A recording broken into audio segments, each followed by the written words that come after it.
This image right here is perfect for what I'm about to talk about today. You see Superman, Wonder Woman, and Batman, and you see their reflections. One of the reflections I'm going to be talking about today is Ultraman. It kind of matches up with the way this picture's built, you know? In the multiverse, there's some filthy versions of Superman out here to the point where there's some out there like Ultraman who will literally kiss a girl and hurt her with a kiss. Like, what kind of foreplay is this?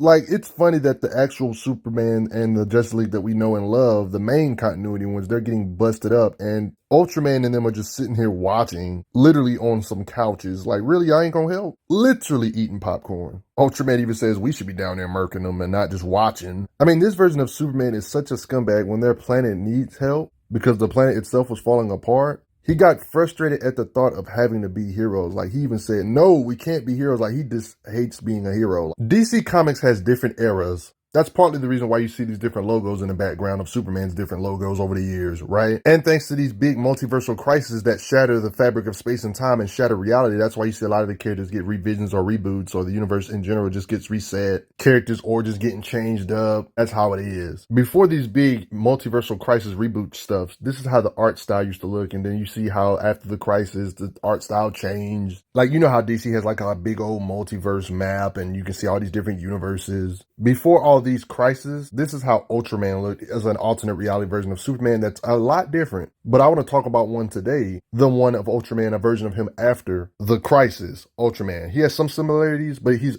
a lot different from this one. Let's get into it. See, the big difference about Ultraman from back in the day, this page pretty much explains the differences between how their universe version of their history events went. This is before all the big crisis events. In their universe, Christopher Columbus didn't discover America. Instead, he discovered Europe. You know, see, reverse stuff happened in the older Ultraman's history. And in the older version of the history, every superpower being was a criminal, the crime syndicate of America. You see the differences? And Ultraman was a part of that crew, you know? So instead of being called Superman, he's called Ultraman. So one thing that you might have noticed about the older Ultraman is that he's very similar to Superman when it comes to strength, being able to punch him really hard, and, you know, the same standard superpowers. That's kind of the same essence of what's the one I'm going over today when it comes to different abilities similar to Superman. One of the main differences is that this version that I'm going over today, this Ultraman, he was once a human once, a deep space astronaut. Everybody thought dead when his ship imploded into hyperspace. Then he came back. Something out there had attempted to repair him with only limited understanding of human physiology. They gave him a superhuman body and sent him back home, but his mind was twisted. And that's how he became the tyrannical tyranny type being, crime syndicate, you know. Similar, he still has Superman-centric type powers and abilities, but just a little different. The fact that he was once human and once an astronaut.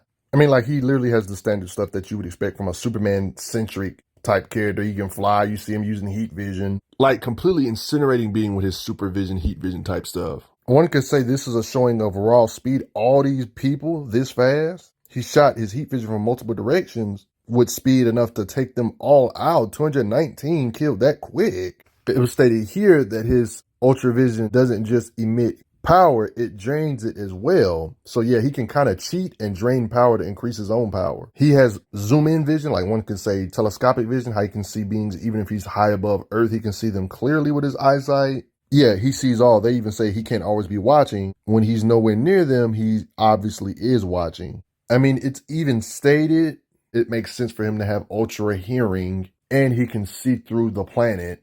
And the way this Superman's mindset is, he has no problem eavesdropping. The Ultraman from the earlier saga, before the big multiversal crisis, pre-crisis Ultraman would get powered by kryptonite. This Ultraman apparently would be powered by this thing known as Anti-Kryptonite. You know, they dub it Anti-K here. Like, that's different from kryptonite. It's called Anti-Kryptonite, you know. See, he's powered by this thing known as Anti-Kryptonite, the stuff he needs to keep him ultra, like Ultraman. And this right here, it pretty much tells what powers him up here. Ultraman is replenished his power with the exposure of Anti-Kryptonite. His main weakness is if he stays away from it too long, it makes him weaker and weaker, which is why you see occasions like this happen and stuff. He needs it. That's like his version of the yellow sun, apparently. This seems like a trash weakness, right? Because you're probably thinking what I'm thinking. All you have to do is just outlast him in the fight and his power will eventually run out because he needs that to keep him powered up. He came up with a way to counter this by just having this thing known as time release capsules containing Anti-Kryptonite, inserting it under his skin before he left. So if he preps enough,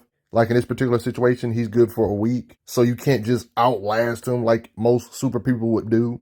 slugfesting with Superman-ish type centric beings, you know, with his strength. You can't just simply outlast him because he's thought about his own weaknesses, really. Because you know how Superman has kryptonite, he has a substance that can also kill a ultra-powered foe, so he has his own weakness. They talk about the white dwarf will be his undoing. Ultraman actually has tech, believe it or not. I mean, he's such a powerful being. He's not like he's one of those beings that need tech, but he has a way of getting in contact with his version of the Justice League, the crime syndicate, so they can have a meeting. They have their own version of a floating fortress with all kinds of high-tech tech inside, even a teleporter. The crime syndicate's headquarters here, like on the moon, like there's an actual crime syndicate watchtower place and Ultraman's flying fortress where you can house super beings. Like in this occasion, somebody broke out beings that were locked up, beings that are opposed to crime syndicate. One can say there's like multiple headquarters or more than one headquarters, one could say.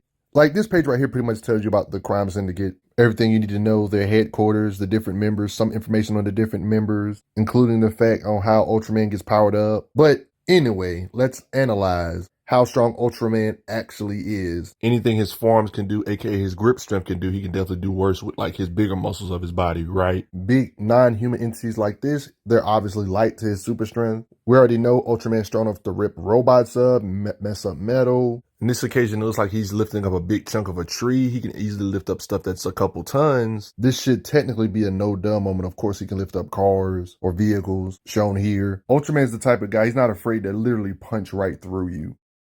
He's obviously strong enough to break down bricks with a kick. This kind of raw power is expected for somebody on his tier of power. This is a standard super strength type of feat. Being able to do the thunderclap, Ultraman can do that too. To make colossal waves.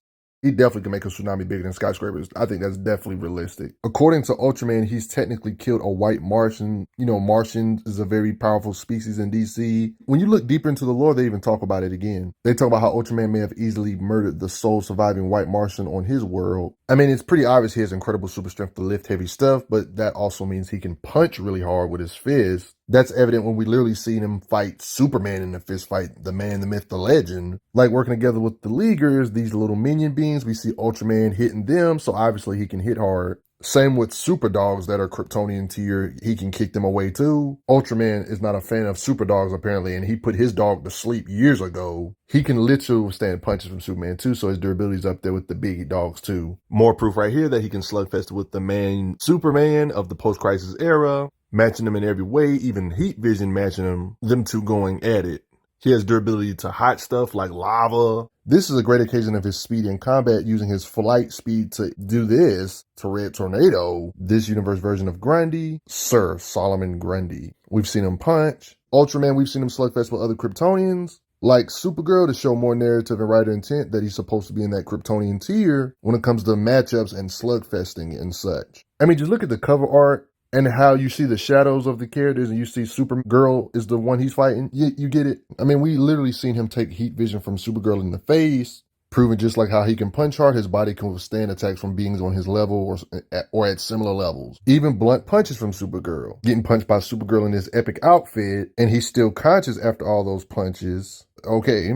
We see Ultraman punch Superman here and draw blood, so there's more intent from him to be on that level. When it comes to him slugfesting with the main Superman, the narration implied crazy power. In a hilarious narration style, they even said, these titans wage war as the very cosmos cried out in defiance around them. Like, what? It was even said, in this silly type of narration style, we would have actually shown all of this awesome battle to you, but no offense, your all too human minds would just melt and drip out through your nasal cavities, turned to jello by the power of sheer undiluted awesomeness. Like, what? Just in case you had your doubts about him and Superman being similar in raw strength and power and speed and everything. And you got another occasion here slugfesting with Superman and taking the heat vision to the face. Headbutt from Superman. Ultraman is slugfesting with a Superman whose punches would have split the moon in half. So Ultraman having punches that can split the moon definitely make a lot of sense. And this shouldn't be an exaggeration. If Superman can split the moon, Ultraman can. He's literally slugfesting, which I showed proof of in this video. And there's moments like this when we see Superman split moons. You know, this same Superman that Ultraman is always slugfesting with stated his punches can hit hard enough to shatter small planets. Literally stated he can shatter a planet with his punches. Moon splitting for Ultraman should be a piece of cake. Ultraman's punches would more than likely devastate the Earth itself. They're definitely comparable to one another, but I would say the main thing Superman has over Ultraman is his actual fighting skills, like here using pressure point combat and such to get the edge over him.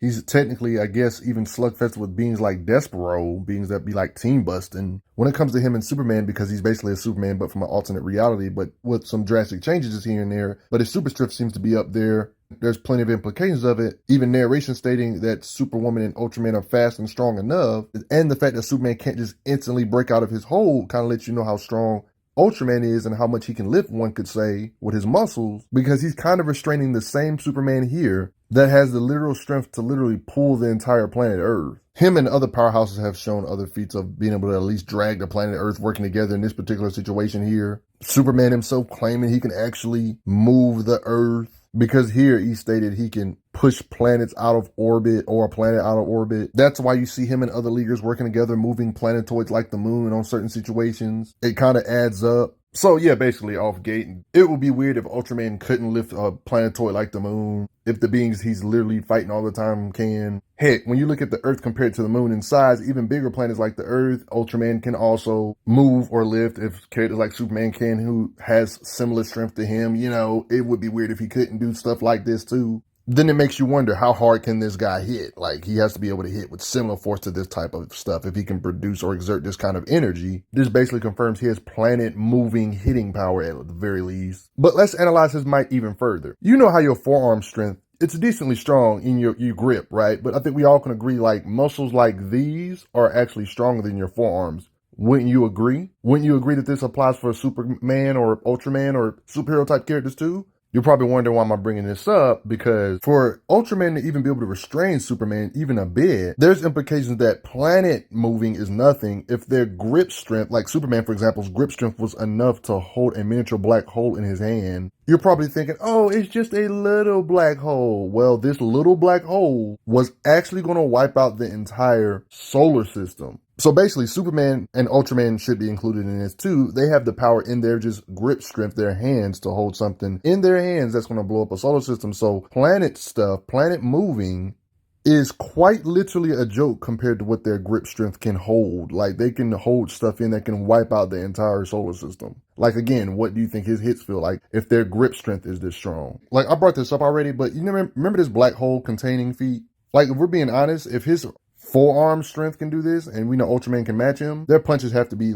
either on this similar level of raw power or worse. I mean, we've seen Superman withstand 50 times supernovas, 50 times solar system shattering type of impacts. Ultraman drawing blood from Superman consistently and being somewhere in his power range, he should be way past Earth and even star shattering. Like, I'm talking about way above Earth level. Look how small Earth looks compared to a sun, you know? Being able to compete with somebody that can hold a black hole in his hand, he should automatically be able to produce energy, way more energy, strong enough to rip a star apart. His punches realistically should easily threaten an entire solar system, or the mass of it. His punches would basically feel like a whole bunch of these planets falling on your face at the same time. And I just want to briefly mention this. You know how Superman and Captain Marvel in the old days, post-crisis days, be matching each other in raw power, muscles, punching power, just power in general. See, here's the thing. Their punches are implied to be even way worse than just solar system shattering. I mean, Superman is constantly slugfesting with a being like Captain Marvel, Shazam, whatever you want to call him. He can make his own black holes with his punches. Superman is always slugfesting with the same being that can just make his own black holes with punches. And this is the same being with Lobo. They be fighting and their punches actually rock the cosmos. One could say tremble the cosmos or universe itself. And these are the type of characters that are in Ultraman's tier of power. Shazam, Ultraman, Superman, vice versa. All of them can do stuff like this. So punches having the force to devastate a solar system sounds like child's play when you can rock the cosmos. This also should apply to Ultraman, meaning that he can not only threaten a solar system with his punches, but also threaten a galaxy, 2 galaxies, several galaxies, shaking the cosmos. Like, DC has a vast multiverse, but just having the raw strength to shake just one of these universes with your punches, or a whole cosmos, considering that DC universe cosmos is infinite, I would say that's definitely impressive if your punches can tremble an entire universe-sized structure cosmos. You know, a universe like DC has multiple dimensions within it, you know? So in a weird way, you can look at it like, oh man, is he shaking multiple universe? You know what? That's not, not really too many measurable flashy showings of his speed, but there's clear indications that Ultraman is probably way faster than the speed of light, just like standard DC Kryptonian tiers. That's normal, really. Being able to fly in space, fly far distances with ease. Punches that make stars themselves scared of him. You know, the standard DC powerhouse stuff. Respect Ultraman of this era, right? But before I get going, everybody, real quick, I gotta give a quick thanks to the donators real quick. It helps out a lot. Respect Ultraman after the crisis stuff. I'm glad you are enjoying your time on the channel. Make sure you check out the playlist on the channel to see other How Strong videos. If you like what this channel is offering, make sure you hit that subscribe button, and I will see you guys later.